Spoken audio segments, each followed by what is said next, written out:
Right. Let's start. Would someone mind closing the door? It's a little bit loud outside, so.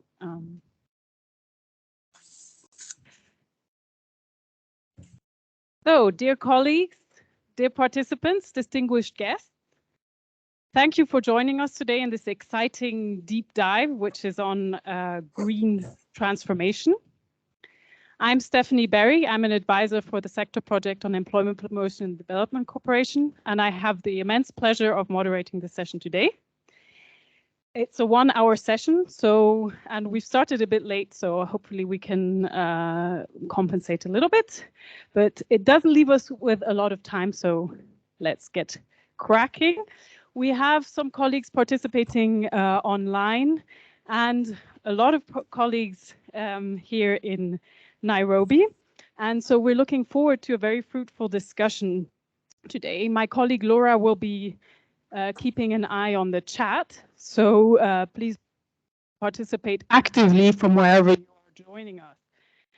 I think the previous sessions that we've heard today have nicely set the scene for the topic of this session, which is how to promote economic development within the respect of planetary boundaries and the urgency of a need to a green transition.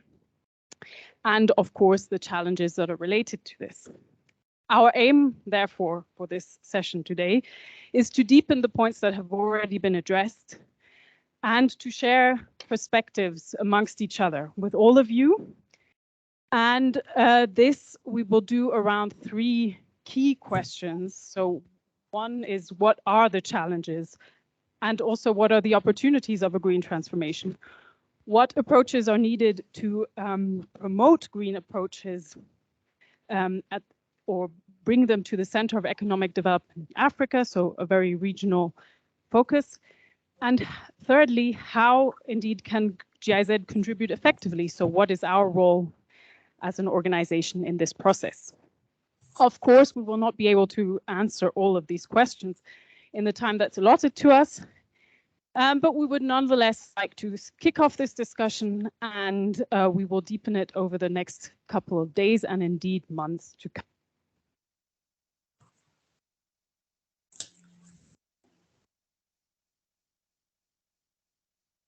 Okay, to kickstart this session, we have 2 inputs. First of all, we will hear from the NEDA Task Force on Green Transformation. Our colleague Michael Seng will have a brief input before welcoming our external speaker, Mr. Kees van der Rey, who is an independent consultant with extensive experience in the area of green jobs. Before he was a consultant, he was coordinator of the Green Jobs Program of ILO. So this is it from my side. I would like to then hand over to Michael, who is sitting here. Yeah, if you.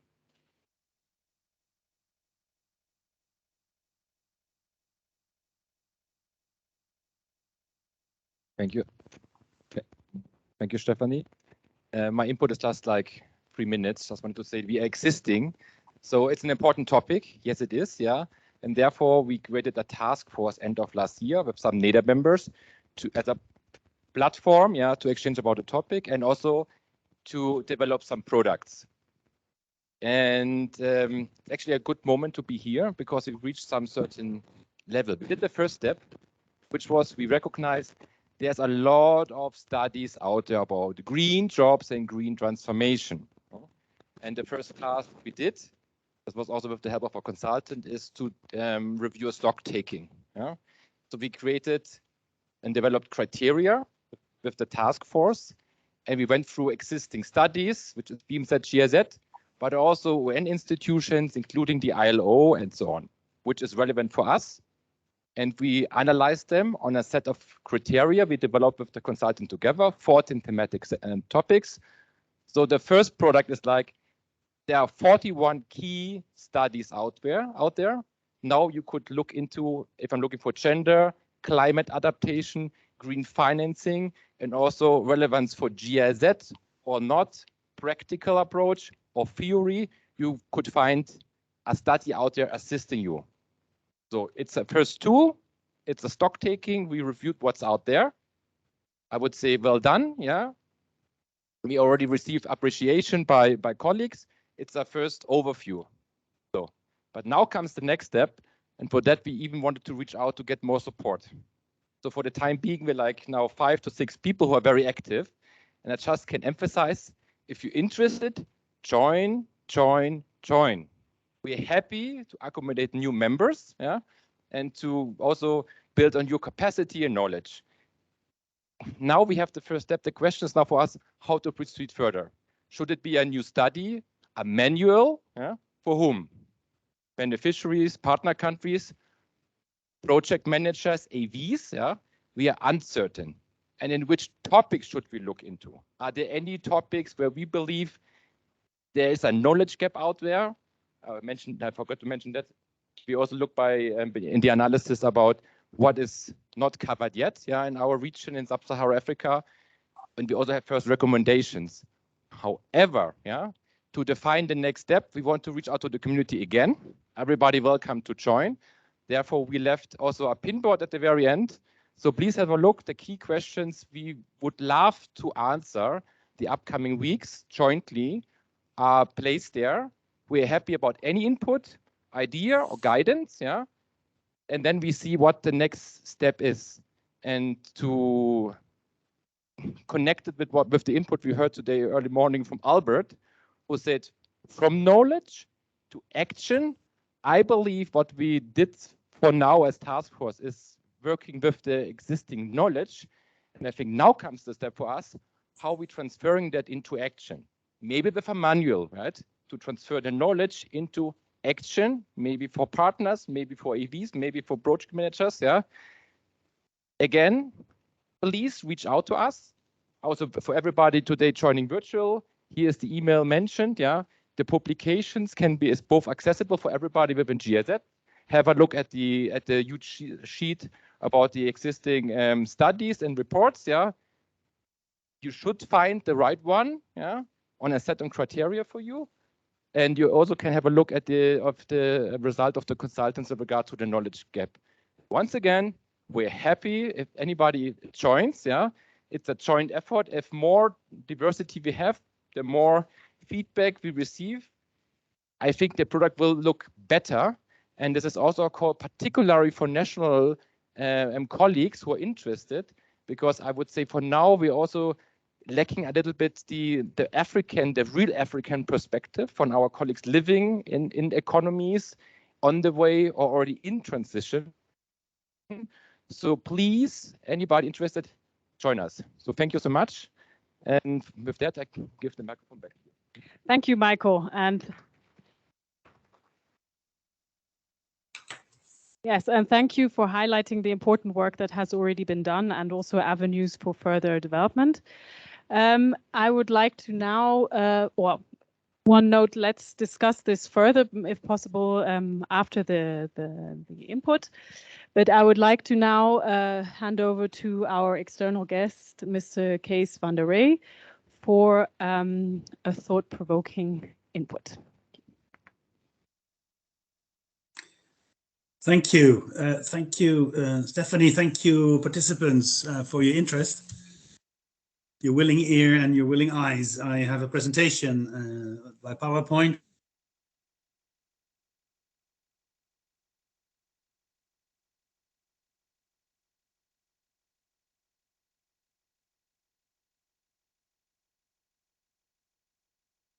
I don't know if it's your connection case or ours, but we can't hear you.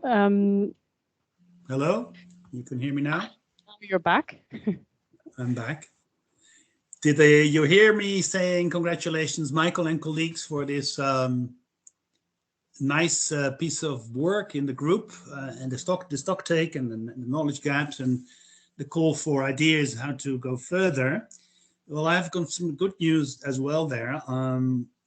My presentation is actually following the production of a guideline for policymakers and advisors on how to integrate or embed climate and environmental policies in employment policies and programs, helping ministries of labor and social partners and other actors to address climate change and environmental sustainability through job creation programs. So that is a guideline shortly to be produced. And testing that in country level and at sectoral level would be a great, I think, step forward for a knowledge, community of practice as you are creating with your group. So yeah, that would be one suggestion. For my short presentation, I hope to limit it to 15 to 20 minutes. Can we have the first slide, Stephanie? Sorry, Lara? Or do you already see it and I just don't see it? Can you see it, Case? No, I don't see it. Okay. I can't see it.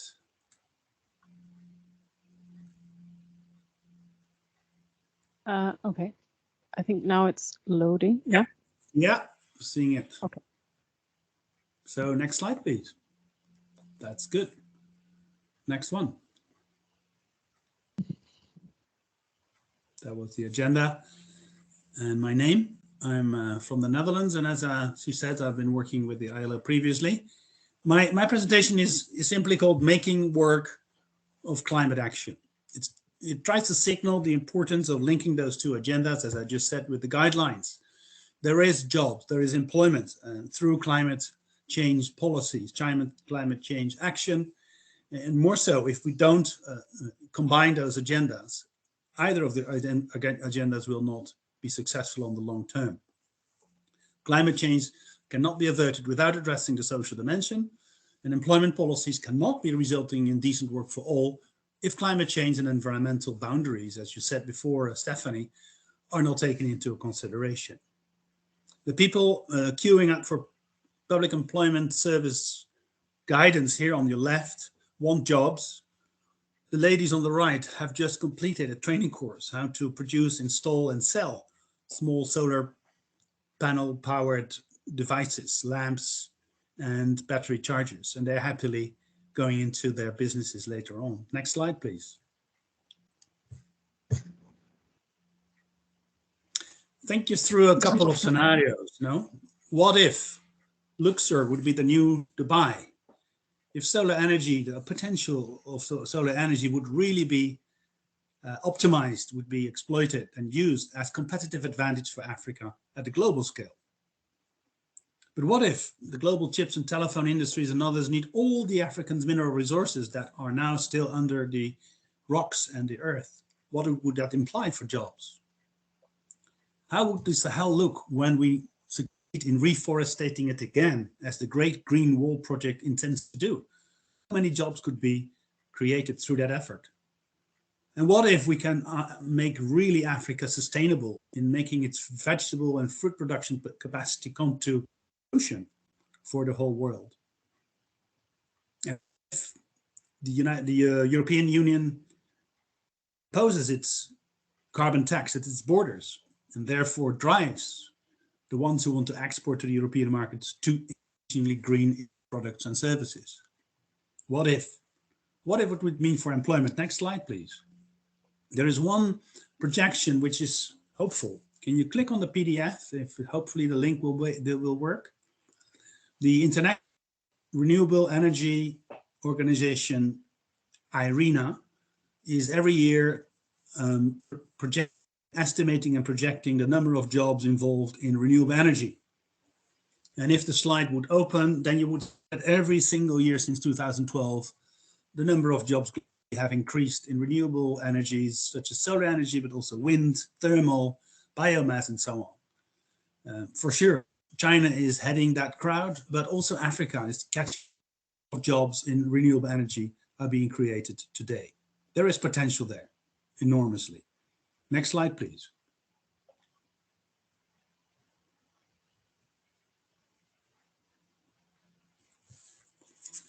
Biogas, a converter being constructed on the top left of the slide, involving 2, 3, 4 workers per pit.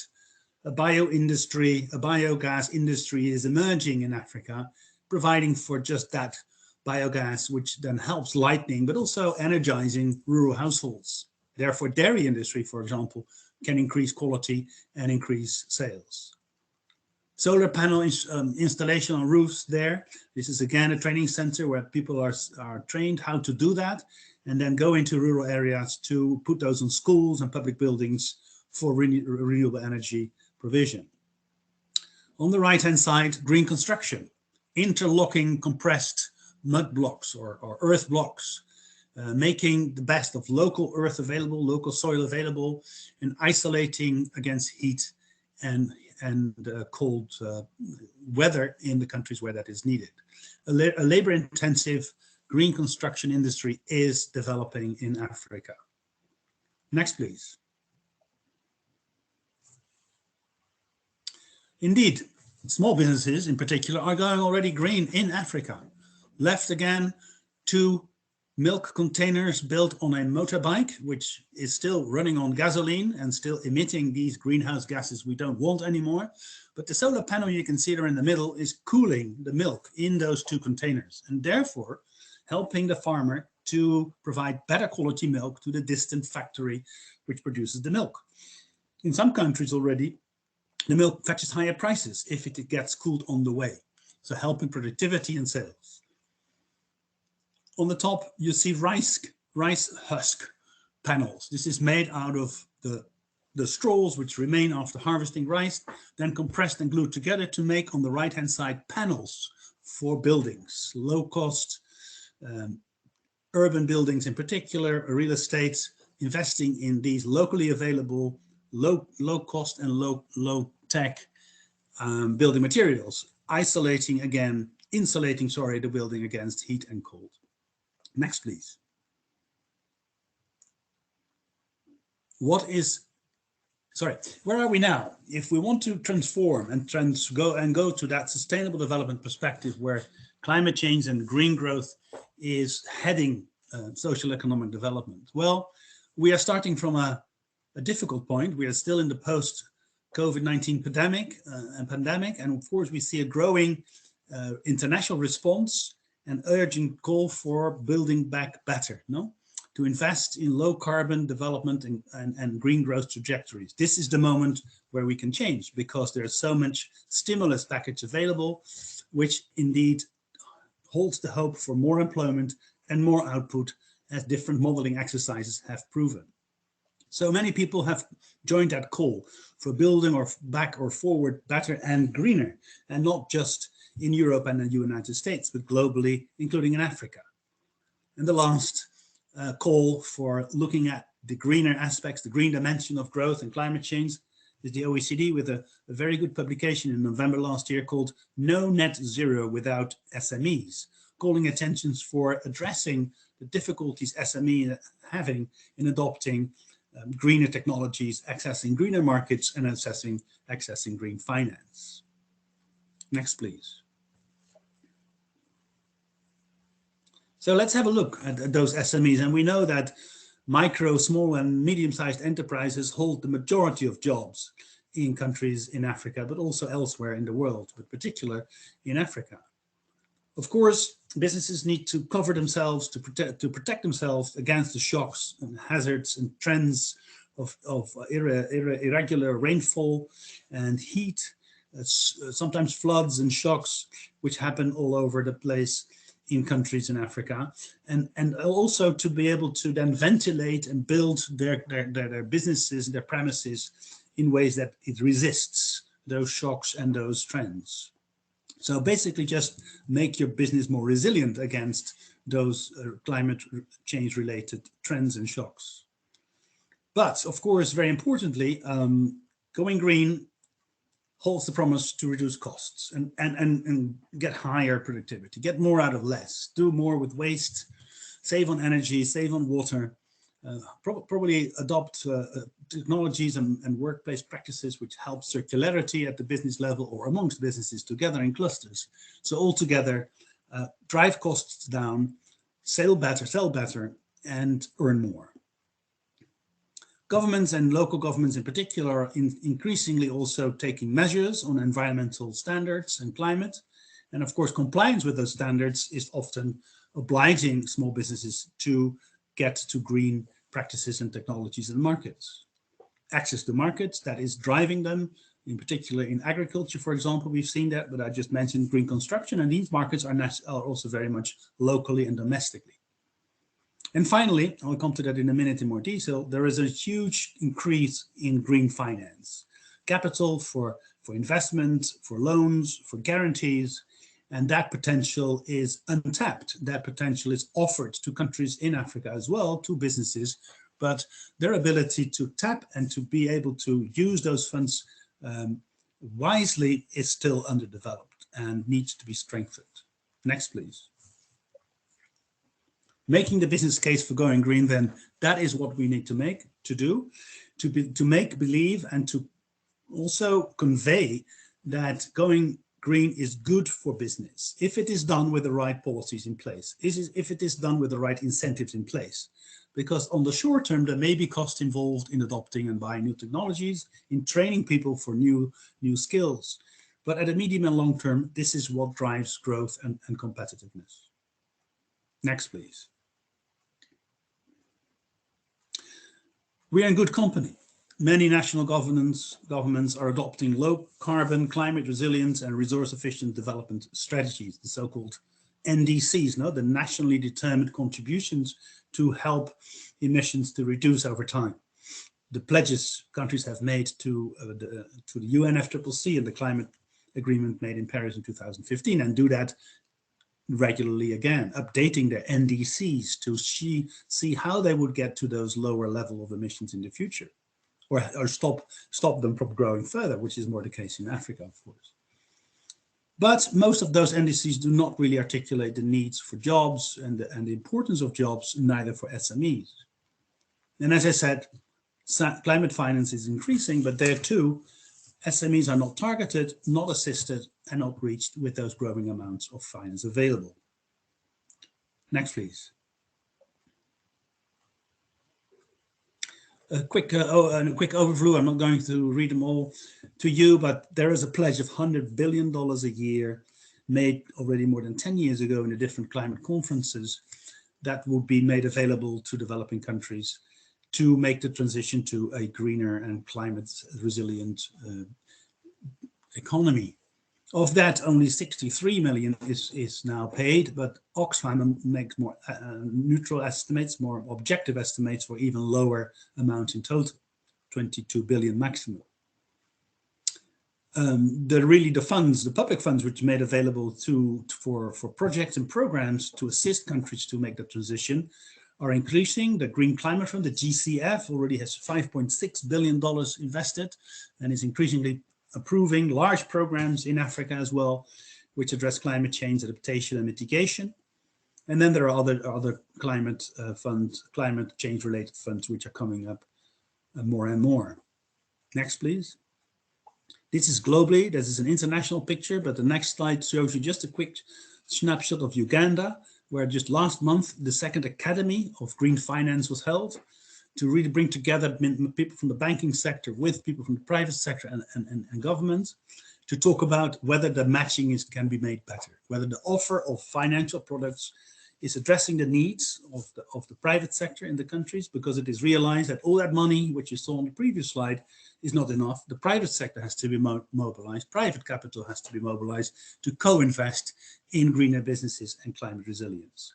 And fortunately, we see these programs at country level coming up, and I'm sure the GIZ is there as well here and there in the countries to help capacity building on green finance go forward. Next, please. So on the one hand, we see, thanks to COVID, that the role of government is increasingly being recognized in such times of crisis and emergencies. No, there is more legitimacy, although there has been a lot of criticism as well, and there's a lot of skepticism and even protests.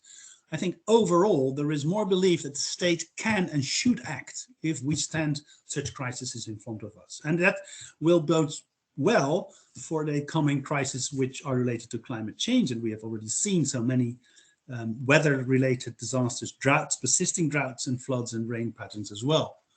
So there is that public opinion, perhaps, that receptiveness and also that push for state action. At the same time, climate change is increasingly being felt, being manifested, recognized as such. The climate criticism, again, still there, but more and more people believe that climate change is happening and it is changing our lives to a very large extent, and certainly is going to be doing that in the future. That's for climate change, but the social dimension, the employment side and inclusion and the poverty aspects of climate change are also increasingly being recognized. So we need to see how climate action can also promote these other development agendas, social progress. And that is captured in this Just Transition strategic framework, which the ILO helped conveying and creating, but many people and many organizations are now also adopting it, as we have seen in the COP26 in Glasgow just last year. Now even larger finance institutions have Just Transition in their slogans, in their mandates, in their beautiful sustainability expressions, not necessarily in their actions though. But Just Transition as a theme and as a message, as an arrow towards where we need to go, is increasingly being recognized. Next, please. Okay, so just There is a sense. Sorry? If you could look at the time and wrap up maybe in 2 minutes. Yes, I'm at 15 minutes right now, I think. So there's this sense of momentum and urgency. We need to act. We know how to act. We just need to do it. Next, please. So here I come to the core of my message, and that's, I think, the one but last slide already, Laura. There is a need to better connect recovery policies on the one hand with the climate agenda and green employment on the other. And even in countries where there may not be that such strong recovery policies in place effectively, which is probably the case in many of the African countries, still the connection between climate action whatsoever, the NDC commitments and the environmental policies with employment needs to be made. And we can do that by making employment ministries and labor market organizations more capable, relevant, respected, and more visible, powerful players in these strategies. By doing environmental policies and national policy, national employments together, by embedding them, by linking them better, so that a stronger policy coherence for a green recovery and a green and just transformation are achieved. That is a bit the logic flow with my point. And now we have the last slide where we project an illustration how we can align these different elements of policies. It's a little bit of a puzzle. I'm sorry, it's still small. It comes into the guidelines in the next few months. So hold on to see it better. So on the horizontal, in the vertical axis, you have the climate and environment policies, and on the horizontal we have the employment policies and a number of elements of it. And there are more, but we couldn't put them all in the same figure. So the climate policies are just staged, if you like, to do no harm, adaptation, mitigation, and other environmental policies. And as you see on the other hand, the employment policies are again segmented in such things as environmental social safeguarding, including occupational safety and health, skills and entrepreneurship training, social protection, and active labor market measures. So we're trying to see how the links can be made. I give 2 examples and then I'll end, Laura. In adaptation, where you see that people in low-lying areas which are prone to flooding need to move on to other places or need to build their structures so with dikes or with stronger houses so that they can really resist the next flood and the next storm. So we need to provide, first of all, a safety net for when they lose their incomes. That is kind of an insurance against income loss and also casualties, as well as infrastructure programs to build that infrastructure stronger. Both are employment measures, both create employment or safeguard employment. Another example is in mitigation. If you want to reduce emissions or stop emissions from growing over time, you need to promote green sectors such as renewable energy, construction, waste management, green fisheries, tourism, but you need to skill people for that. You need to make sure that enterprises are ready to adopt and to go for the technologies, and they have skilled labor to capitalize on that.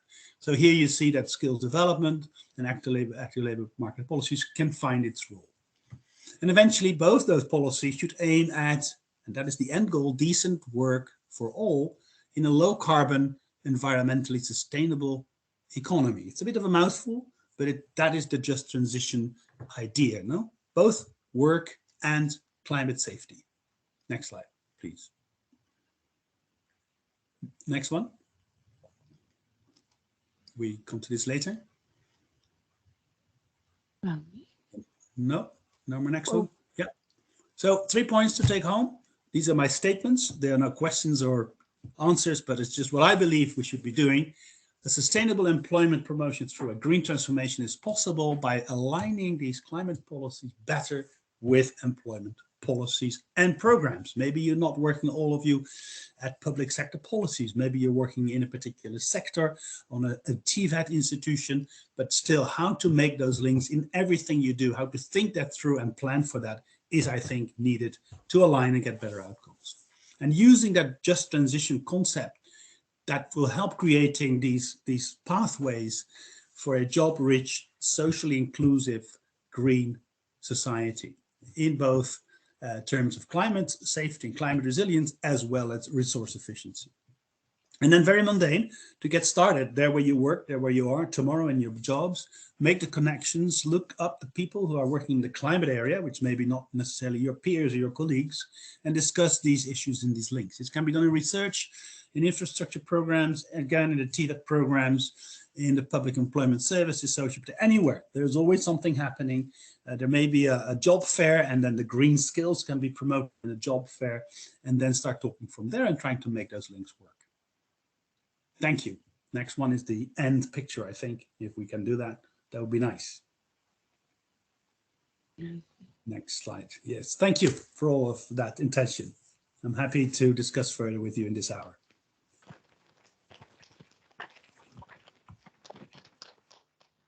Yes, thank you very much, Kees, for this presentation and making the case for green jobs, and indeed sharing several different examples of how this can be done, as well as linking it to a broader policy framework and a just transition logic. What we would like to do now is two things. We have time for questions.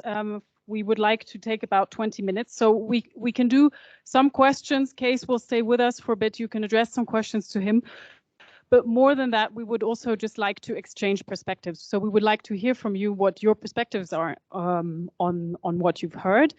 And indeed, I think it's very interesting to link it also to what we heard in previous sessions, namely Kees is now promoting the case of green jobs very strongly. In a previous session, we heard we need jobs, but they don't have to be green.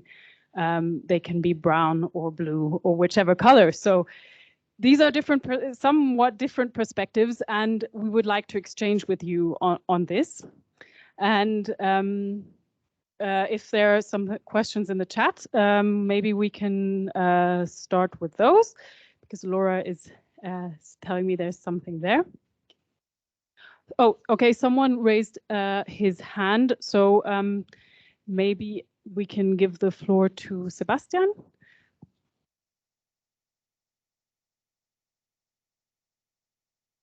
Sorry, that was not meant to be. Sorry?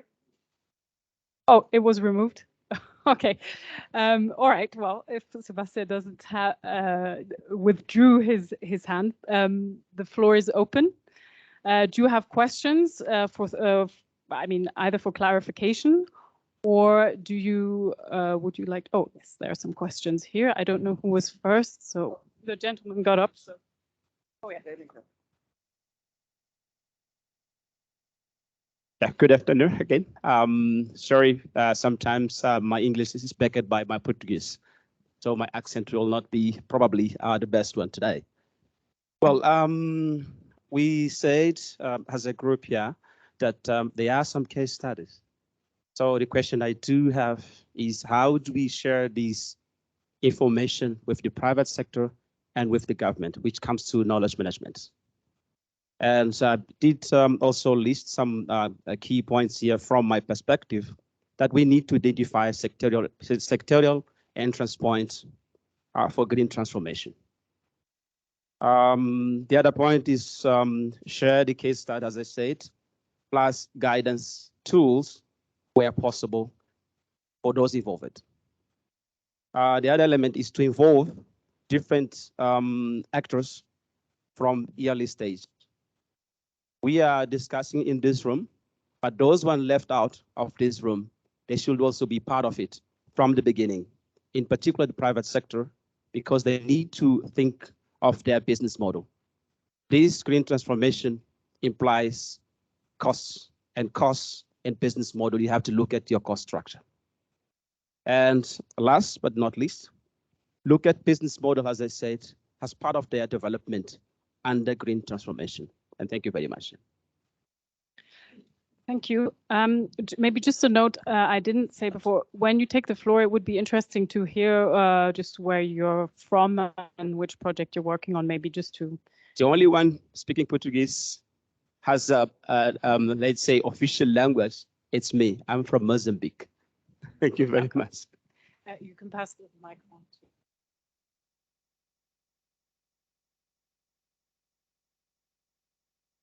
Good afternoon. My name is Grace Zimba from Malawi. I am from the project More Income and Employment in the Rural Areas, but specifically looking at the environmental friendly building materials. I'm interested in the point that the presenter mentioned, Africa's SME is going green. We are working towards that, working with entrepreneurs to invest in these environmental friendly technologies. But now the big question for us is how do we make this sustainable? For example, when the project is over, for example, it takes 4 years, where do we anchor these technologies to so that they are sustainable? Thank you. Thank you very much. Okay, there's a question from the gentleman here that we will take, and then maybe we will do a first round of answers. Yeah, thank you. Well, it's not a question, it's rather a comment. My name is Christian Jahn. I'm heading the global program Inclusive Business Action Network. And what was shared now, I mean, it resonates very well, and I can see the linkage also, I mean, especially when we're looking on the just transition. I mean, looking into how can we connect or make the linkage to the social dimension, what you mentioned. Because what we are doing in the global program is over the last years, actually, we're working with companies that have an inclusive business and help them to get investment ready, and at the same time working at a policy level and to improve the framework condition for such businesses. And there I can see the very close linkage. Actually, we are now looking into how can we make the linkage to get more climate and more green, and you are looking into how can you make the linkage to get more social impact. And I think therefore I'm looking forward to get more exchange on that topic, actually. Thank you. Right, thank you. So we will, maybe I can hand over to Kees if you want to respond to some of these elements already, but also other colleagues, feel free to take the floor and respond from your view as well. And I can quickly address some of those comments or questions even. That could be useful, hopefully. Thanks for that. Thanks for the interest. Sir from Mozambique, I totally agree with you. We have to look at the role of the private sector, the business models, as you call it. Very often it is believed not to be profitable enough. There is often a belief that going green is costly, and it certainly can be. But I think what we need to do is help businesses themselves and help their advisors to truly cost and then budget for those transitional costs. Because as I said in my presentation, there are many people out there who want to help to finance those transitional costs. And maybe the business case or the business model at Premier Facie at the first stage may not be looking that good compared to business as usual, to the conventional models. If you take into account those additional measures and financial support measures, then there's a different picture. So I think we should focus on that, and that could also be something this task force could come up to document those business cases better. There's a need for sectorial entry points, can't agree more. And as I mentioned, the guidance and the case studies are available, and I think the Green Growth Knowledge Platform, the GGKP, the Green Growth Knowledge Platform, does already a very good job in making it all available. Different themes, different entry points, different topics can be looked up in the internet for free. And I would encourage you to begin there if you look at knowledge sharing and also contributing with case studies to increase knowledge and awareness on the importance of this issue. Grace from Malawi, thank you very much. I do agree, and I have also worked on green entrepreneurship, helping business plans and marketing efforts to go for the greener options, the greener business opportunities. That is indeed sometimes difficult. There's a newness about it.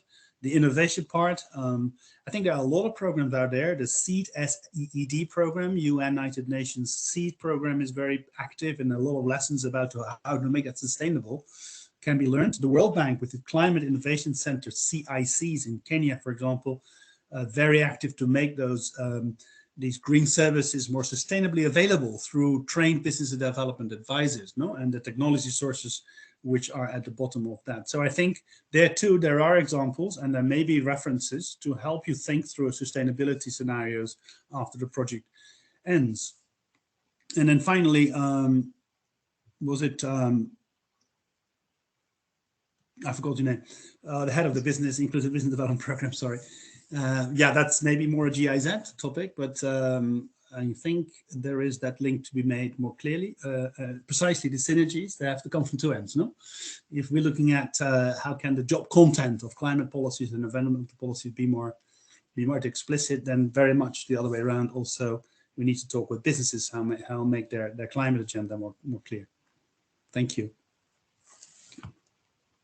All right, Kees, thank you for this response. And I think that we should definitely take note of this green growth knowledge platform. And Michael is about the knowledge that is already available and how to discuss it jointly and work on it. So maybe that would be also a resource for further discussions in the task force. Are there further comments? Yes.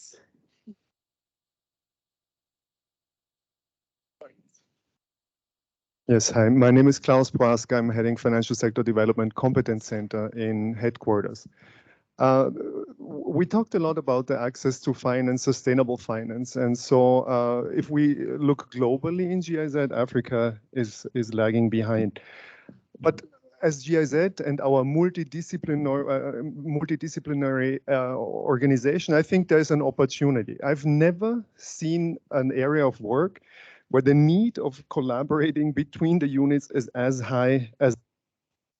And I think that's an opportunity. We have so many private sector development projects here. What I feel is needed is that the SME promotion needs to go hand in hand more than ever with SME finance and greening banks. So there's an opportunity. You will never be able to promote green SMEs if there is no green SME finance. Banks don't know how to do that yet, so we actually have the opportunity to learn together. The financial sector stands as much as at the beginning as the private sector. So that's one thing. But the other thing that I really want to stress is the importance of central banks here. And just a few experiences from my work. There is a project in Senegal. I'm not sure if the AFAO is here. They started with SME finance. Then we went green SME finance, and now we're talking to the central bank that said we need to do this on a country level. And now there's discussion to do this on a regional level. So we do sustainable finance through the entry point of SME finance. In Rwanda, we have a good financial governance project that works with the Ministry of Finance. And now there we're talking to the central bank and say we need to green finance. There's other projects that work on climate. And the climate folks come to us and say, we need to do green finance, and the central banks come. So this topic comes to us from all sides. And I think what we need to really do better or do well is to talk. That's why I actually came here today. There is no alternative to sitting in a room and discussing. There is no alternative anymore. Otherwise, we won't get this done. But the fact that we work on so many different topics is also a chance, and we definitely need to have this conversation going. So whenever you have some kind of sustainable finance on your plate, don't hesitate to contact me, Klaus Prohaska. I'm excited to advance this with GIZ and our partner countries. Yes, thank you for this important comment and also being available for exchange. I think indeed that's a very important, it's key, as you say, this financial aspect, and we have to reflect on how this can be brought in. As we heard at different moments throughout the day today, I think it's also about, you know, bringing different, I mean, it's always about bringing different actors and different aspects together. We were urged to maybe do fewer things, but do them better. So maybe it's about integrating things into one context instead of starting different initiatives separately. I see a hand here from Bernard. Please go ahead. Yeah, thank you very much. And I'm very happy to see that there's quite a broad consensus on what we have to do. It looks like we have a kind of a window of opportunity. There are very favorable framework conditions on the international side. And there's, as Keith has presented, quite a lot of expertise, and one could have easily the impression that, well, everything is well prepared. I myself, I'm working as planning officer in GIZ headquarters on private sector development issues. So I'm traveling quite a lot around the world, also in African countries. And my personal impression is that it's still rather difficult to promote the green transformation in our partner countries. And I'm still thinking about what Albert also said in the morning, that you should make sure that more than 50% of your goals are not your own, but from the other ones. And I have somehow the impression that is in this area still like more a donor-driven topic. And I ask myself, so what can we do in our countries, in the region, to change that? And this is maybe also an open question.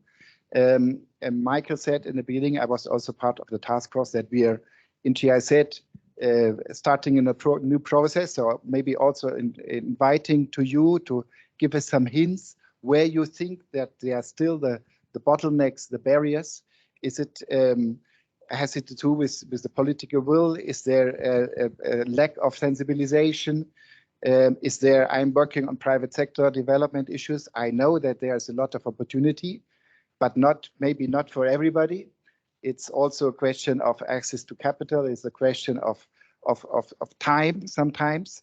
You have to invest, and then after 3, 4, 5 years, you get the return of investment. But for many small and enterprise, this is not possible. They cannot wait until they get back in 3 years. So there are some barriers still, and probably we have to work on that. But the basic question myself I have is how we can really promote this topic more in our partner countries. Yes, thank you. I think that is indeed a key challenge. We don't have that much more time left, but I would like to still collect maybe 1 or 2 inputs from the audience. There's the lady here who raised her hand. Yeah, thank you very much for the presentation and also for the agenda of the day. My name is Frida. I work here in Kenya from the yuw4AWhs program.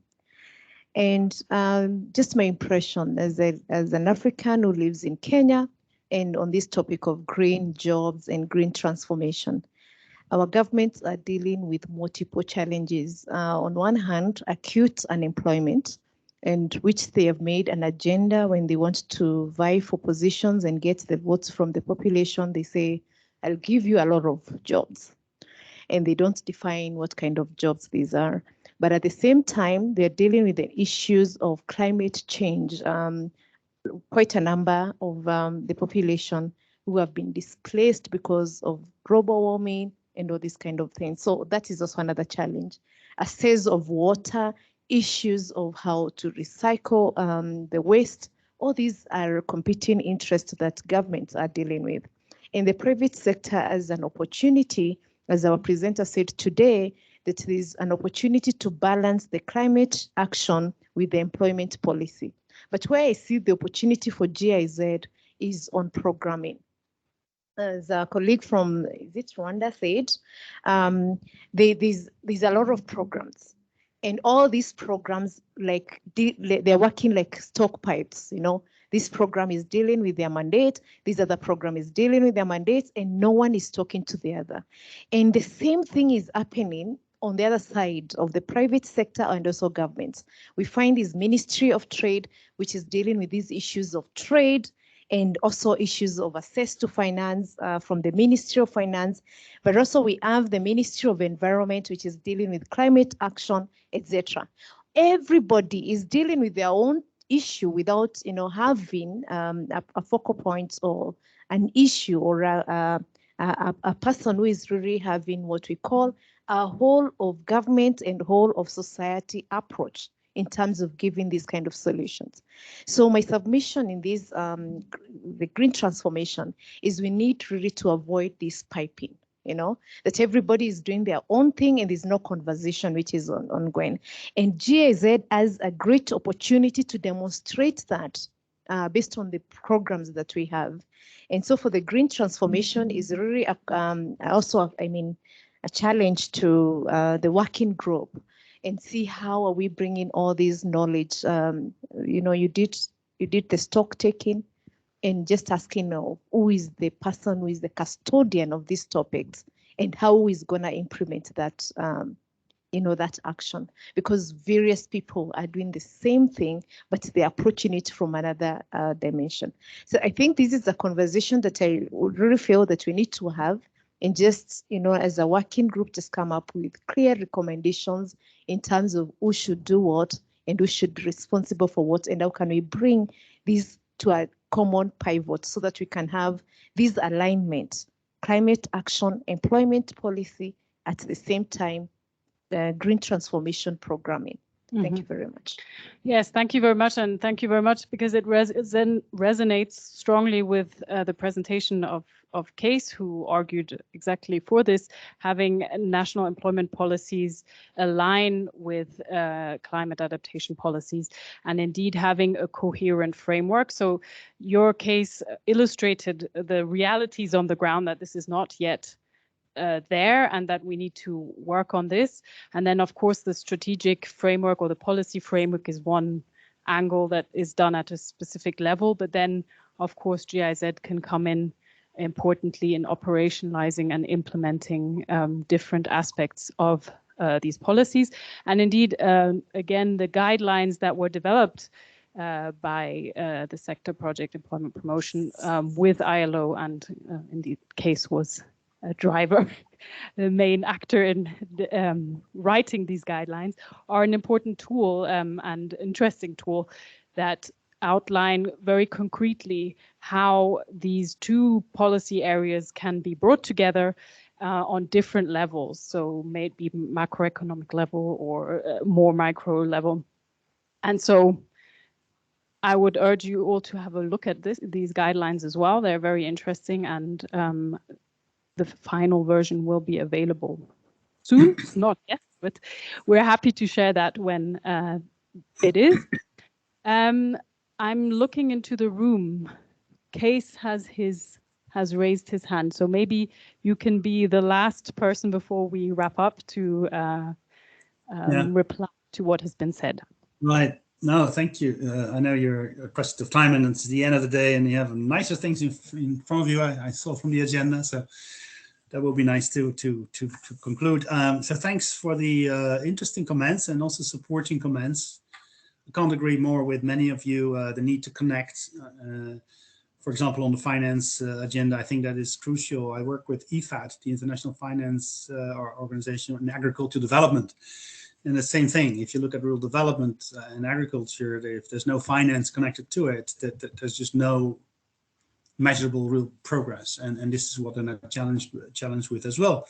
And I think it relates to the entry points, no? And the question how to overcome this, what you call piping or silo, or working in silos. In my experience, the important thing is not to position green growth or climate change policies or green jobs as something different from all the rest. The trick is to position it right there in the other person's agenda. And you said that 50% of the objectives should be the other person's one. For example, youth employment. We're working on youth employment a lot. The green and job perspective for youth is often interesting. It's often ICT linked to, it's sort of cool. Many people like to consume differently, not everybody, but it seems to be an appeal, a readiness to take on and green and sort of a youth learn quicker than when we're getting older. So we've been having some success in blending green employment in youth programs. Same with rural development, I just said it, but the transition, the energy transition in South Africa cannot happen successfully if the employment aspect is not sufficiently addressed, and they have understood that. And it is not because of jobs that the government is heading for a transition in energy. It's because of the energy problem they do that, and because of international pressure. But thanks to blending it with employment and social protection, it becomes a just transition approach. So I think coming from within, talking to people's, to policymakers' needs and programmers' needs, and then blending your agenda on green into that and show the win-win aspect is the trick. We did that in Ghana as well. I will offer an annex to these guidelines where a detailed assessment of the national development plans and the climate action plans was done with indicators, with activities, and then hook and make employment specific, sort of employment proofing those climate agendas with a specific output would be then a strategic framework for this blended approach. There are hands-on templates for that, programs in the making. So I think that we have a promising next step to make. There are good experiences to build upon. And I invite everybody not just to read those guidelines, but go to those knowledge resources I mentioned. And one more, by the way, which I had to skip because of time, is this PSD, the Private Sector Development Navigator. It's in the slideshow. Maybe later you can click on it once, Stephanie or Lara, when you have the time. It's a work recently done by the Donor Committee for Enterprise Development with the support of GIZ. Its Green Growth Working Group has established a compendium of these private sector green growth tools and practices. Really hands-on. Click on links you get for finance, you get for subsidies, you get for business development services, green entrepreneurship ideas, infrastructure and enterprise development. There are lots of different links. Very interesting, well done work. PSD Navigator, DCED, Donor Committee for Enterprise Development. As soon as it is published, I would encourage everybody to make the best use of it. And congratulations with your meeting and your proceeding. I think it's very encouraging for me as well. Thank you. Yeah, great. Great. Thank you very much, Kees. Thank you very much to all the participants here. I think, as we said, we haven't even started answering all the questions that are out there, but we would like to see this as an ongoing process. And I think there were a few key messages, though, that came out of it. And so one of them is talk, bring as many people together as possible and as relevant, exchange, bring in finance, bring in the private sector, and also, yes, how do we make sure that what we do is actually responding to the needs on the ground and that it's not a donor-driven agenda, so that it becomes more sustainable. So this is a very key element that we will have to keep reminding ourselves of as we go forward from here.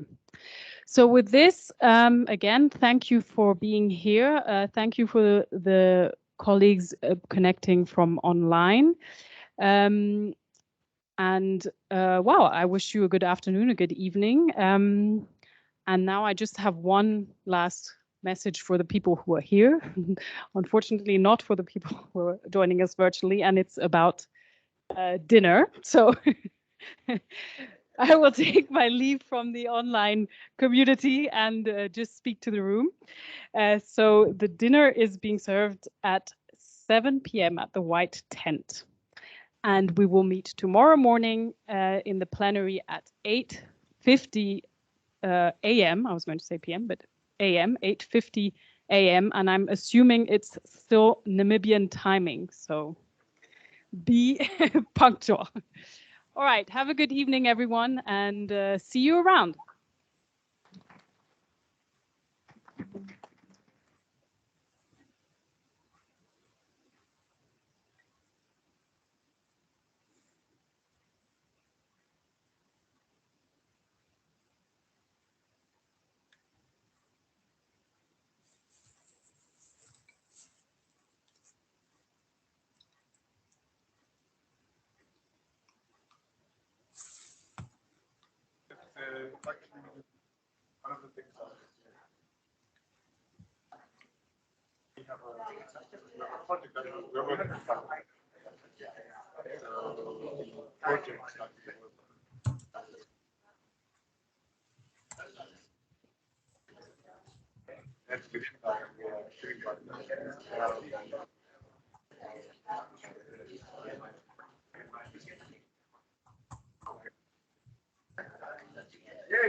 Well, actually, the main contact was Michael, but there was within the meta. So what they've done so far is been they've done a study, stock taking of what's out there on transportation. Yes. Because some countries have more, not, so they can identify the knowledge gap in the country. The study is available. You can see it, and then I mean, if you're interested and your project allows for your participation, I think they want many